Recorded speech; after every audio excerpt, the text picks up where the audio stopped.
play board games or card games around a table with friends. And you have all these interesting social dynamics like trust and betrayal and deception and all these things, the way the players are interacting and outthinking one another. And you don't really get that in online video games. So how can we capture that? That led us to Werewolves Within, where you're villagers around a table and you're trying to figure out who the werewolves are, and you're sitting there. It's like playing a card game, but in a way that was never possible before VR. Werewolves Within is set in the village of Gallowston, and Gallowston has a bit of a problem. It is infested with werewolves.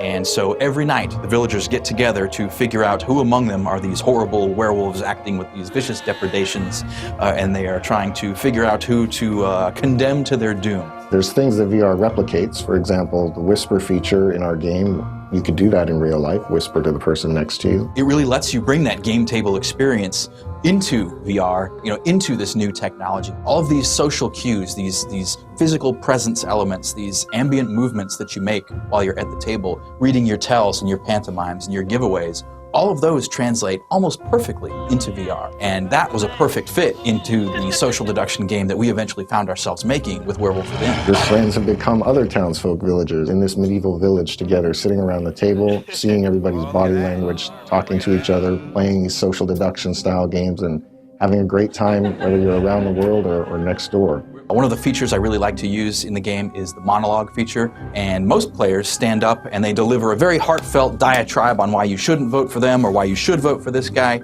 Usually I like to use it just to shut everyone up, and I'll cross my arms, standing up silently, and just shake my head in disapproval. At Red Storm, there's a long multiplayer history here. We've done a lot of different types of multiplayer games, and what VR brings to us now, a new way to let players interact with each other. So Werewolves Within is this social around the table experience that's very discussion and personality based. But we're working on things that give other types of player interaction in VR, and we have a lot of exciting ideas and expect a lot of great things to come out of here in the next few years.